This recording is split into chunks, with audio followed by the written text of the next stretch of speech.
The day we buried Mom, my brother Gary handed me the keys to the family house and patted my shoulder. The grip was firm, almost congratulatory. "You're the strong one, Mike," he said, his voice dropping to that serious, man-to-man register he used when he was trying to sell a used car. "Linda is a wreck. I've got the business in Chicago. You're the only one who can handle Dad. We're counting on you to hold the fort." I looked at my father.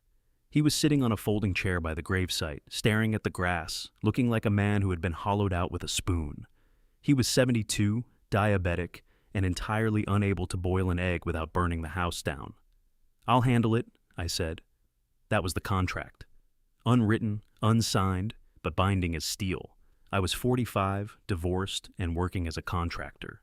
I was the one with the truck, the tools, and the empty apartment. It made sense. I didn't realize then that handling it meant surrendering my existence. The first 6 months were a blur of logistics. I gave up my rental and moved into the guest room of my childhood home. The house was a split level built in the late 70s, and it smelled of old paper and Mom's lavender potpourri. It also smelled of neglect. Mom had been sick for a long time, and Dad had let things slide. The gutters were trees, the furnace rattled like a dying lung, and the basement had an inch of water every time it rained. Gary went back to Chicago. Linda went back to her anxiety and her 3 kids in the next town over. I went to work on the house. I spent my weekends on the roof. I spent my evenings sorting through a mountain of paperwork. Dad had stopped opening mail 3 years prior. There were tax liens, unpaid medical bills, and insurance lapse notices. I didn't call Gary for money. He had just bought a boat. I saw it on Facebook. I didn't call Linda. She was overwhelmed.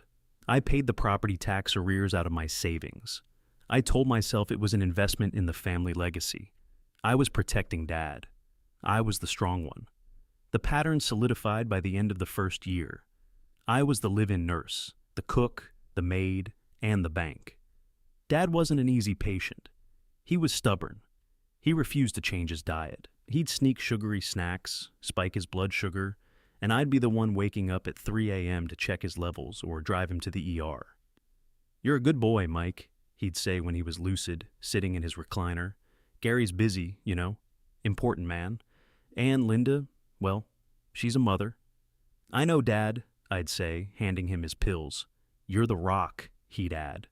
I wore that title like a medal. It was the only payment I got. Year 2 tested that resolve. The roof finally gave way during a November storm. Water came pouring into the master bedroom. I called Gary. "I can't help right now, Mike," Gary said, the noise of a restaurant in the background. "Cash flow is tight. The market is brutal. Can't you patch it? You're the contractor." "It needs a tear-off, Gary. It's $10,000 just for materials if I do the labor myself." "Put it on a credit card. We'll settle up when the estate settles, God forbid." I put it on my credit card. I spent 3 weeks up there in freezing rain, stripping shingles, replacing rotted plywood. I got pneumonia. I missed 2 weeks of paying work. Linda stopped by once while I was up on the ladder. She brought a casserole. She didn't offer to help with the cleanup. She stood in the driveway, wrapped in a designer coat. "Dad sounds lonely," she shouted up to me. "He told me you're always working. Maybe you should spend more quality time with him instead of just fixing things." I looked down at her, a hammer in my freezing hand. "The roof was leaking on his head, Linda." "Well, you don't have to be so aggressive about it. I'm just saying emotional support is important too." She drove away in her new SUV. I went back to hammering. By year 4, I was exhausted. My bank account was stagnant. I hadn't dated in years. My social life consisted of the pharmacist and the guys at the hardware supply store. But the house was in perfect condition. I had renovated the kitchen to make it accessible for Dad. I had installed a walk-in tub. The landscaping was immaculate. I thought I was building equity. I thought I was earning my share. Then came the decline. Dad's mobility vanished. He needed help getting to the bathroom. He needed help bathing. The mental fog set in. He started confusing me with Gary. "Gary, did you close that deal?" he asked me one morning while I was wiping oatmeal off his chin. "It's Mike, Dad." "Oh, right, Mike, the strong one." He said it differently that time, less like a compliment, more like a function, like the toaster.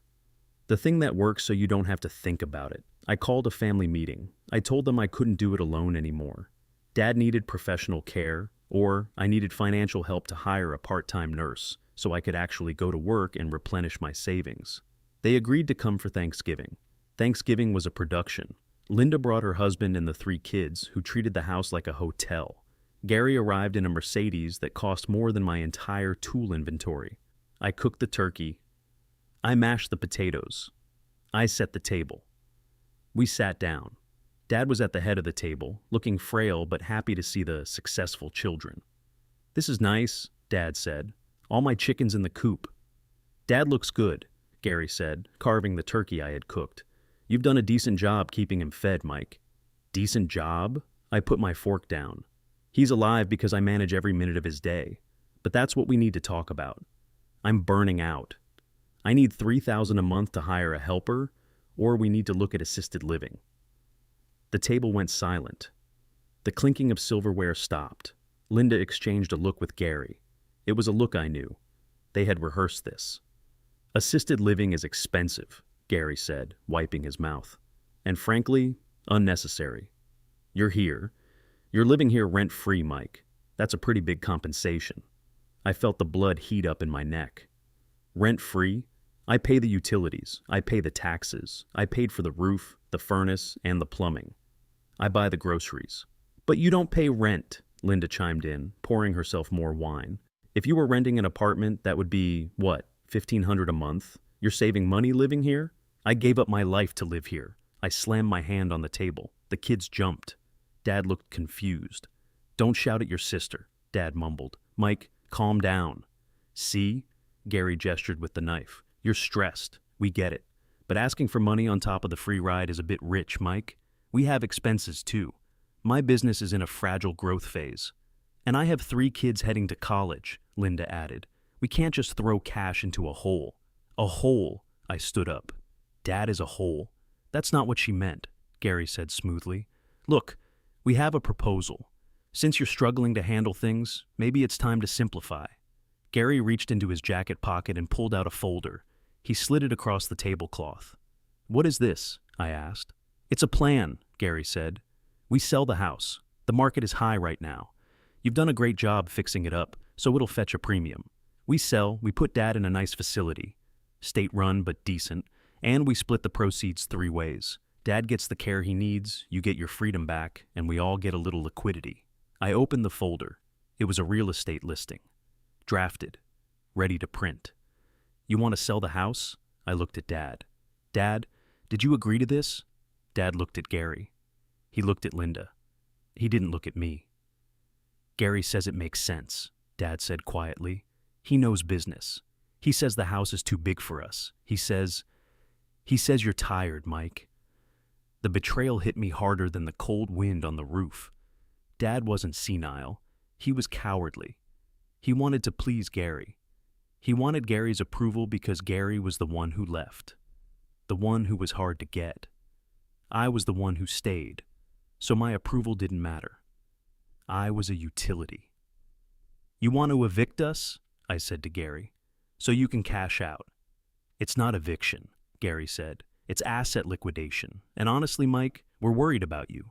You're angry all the time. It's not healthy for Dad. I'm angry because I'm doing everything."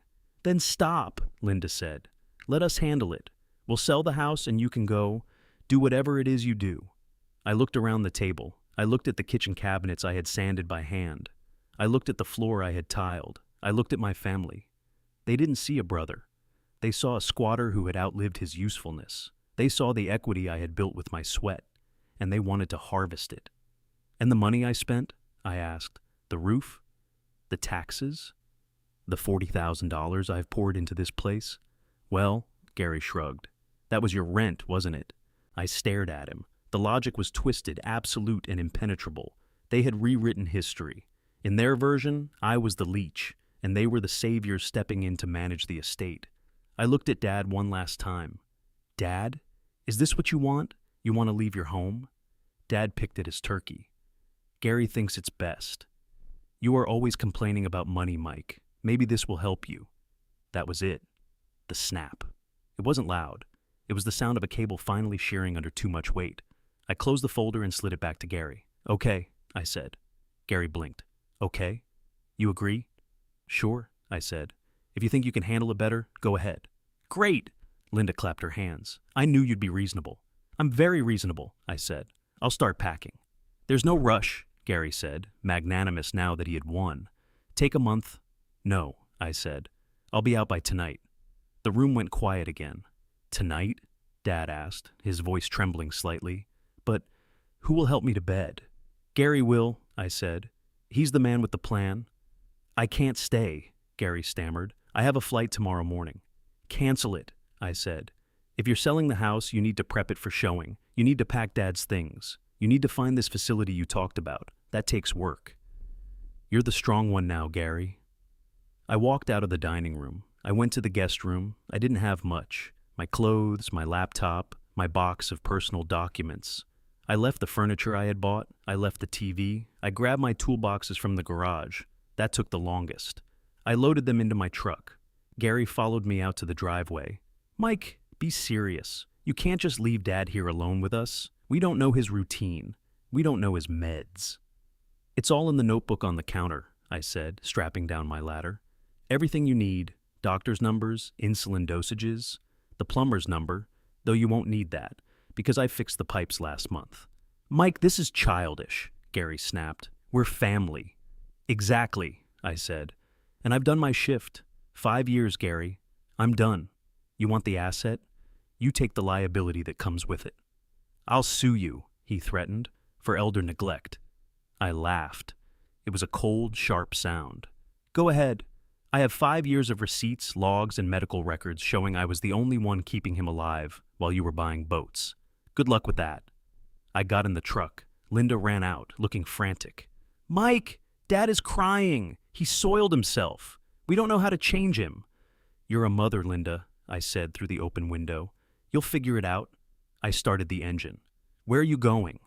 Dad was in the doorway now, leaning on his walker, looking small and terrified.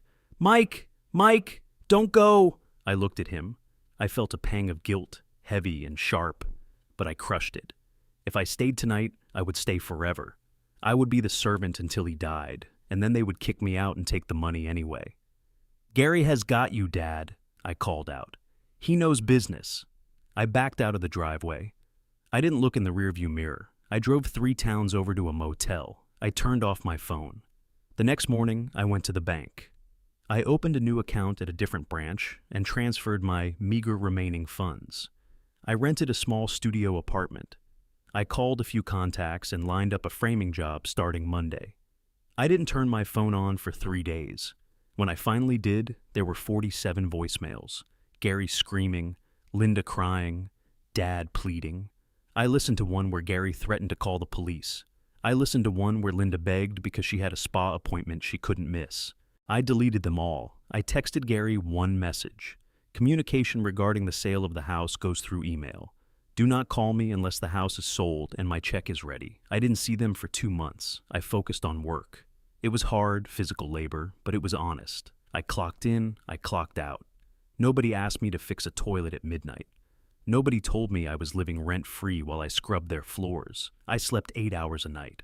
The dark circles under my eyes vanished. I gained weight. I remembered what it felt like to be a human being, not a utility. The email came 8 weeks later. It wasn't about the sale. Subject, urgent, Dad. It was from Linda. Dad fell. He broke his hip. He's in the hospital. Gary went back to Chicago weeks ago. I can't handle this alone. Please, Mike. The house is a mess. The pipes froze because the heat went out. We need you. I read it while eating a sandwich in my truck on a job site. The wind was cold, but the heater worked, and the truck was mine.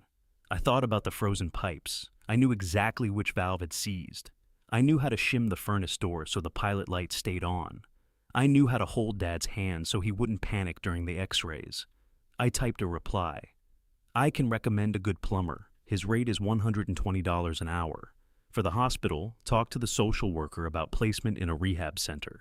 I suggest you sell the house as is to a flipper. You won't get premium price, but it will be quick. I hit send. I blocked their numbers.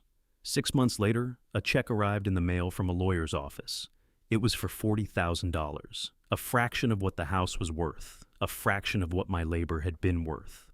The letter explained that the house had been sold at a loss to an investor because of significant water damage and deferred maintenance. Dad was in a nursing home, a mediocre one, judging by the address. The rest of the money had been consumed by his care costs because they hadn't qualified for Medicaid in time. Gary and Linda had gotten nothing. In fact, the lawyer noted that outstanding debts meant they had likely paid out of pocket to settle the estate affairs. I looked at the check. It wasn't a fortune. It was barely a year's salary. I deposited it. I bought a small piece of land upstate, just dirt and trees. No house? Not yet. I went to visit Dad once, a year later. He was in a wheelchair in the hallway of the nursing home, staring at a television that wasn't on. He looked older, smaller. "Dad?" I said. He looked up. His eyes were cloudy. He squinted at me. "Gary?" he asked. "No," I said. "It's Mike." He frowned, trying to place the name. "Mike, the strong one?" "Yeah," I said. "That was me." "I haven't seen Gary," he whispered. "He said he'd be right back." "He's busy, Dad. He's an important man." "And Linda?" "She's a mother. She's overwhelmed." Dad looked down at his hands. "I want to go home, Mike. The roof needs fixing." "I know, Dad." "Will you fix it?" I looked at this man who had let me set myself on fire to keep him warm, and then handed the ash to my brother. I felt pity, but I didn't feel obligation. That nerve had been severed at the Thanksgiving table. "I can't fix it, Dad," I said gently. "I don't have the keys anymore." I stayed for 10 minutes. I didn't bring him laundry. I didn't check his chart. I sat with him as a visitor. When I left, the nurse at the station stopped me. "Are you the son responsible for his account?" she asked. "We need approval for new specialized footwear." "No," I said, pointing to the name on the file. "That's Gary. Call him. Keep calling him." "He doesn't answer," she sighed. "Keep trying," I said. "He's the one with the power of attorney. He's the head of the family." I walked out into the parking lot. The sun was setting, the air was crisp. I got into my truck, and for the first time in years, I didn't worry about whether the basement was flooding or if the insulin was stocked. I was no longer the strong one. I was just Mike. And that was strong enough. I drove away, and I didn't turn back. I had a foundation to pour in the morning, and this time, I was building a house that no one could take away from me.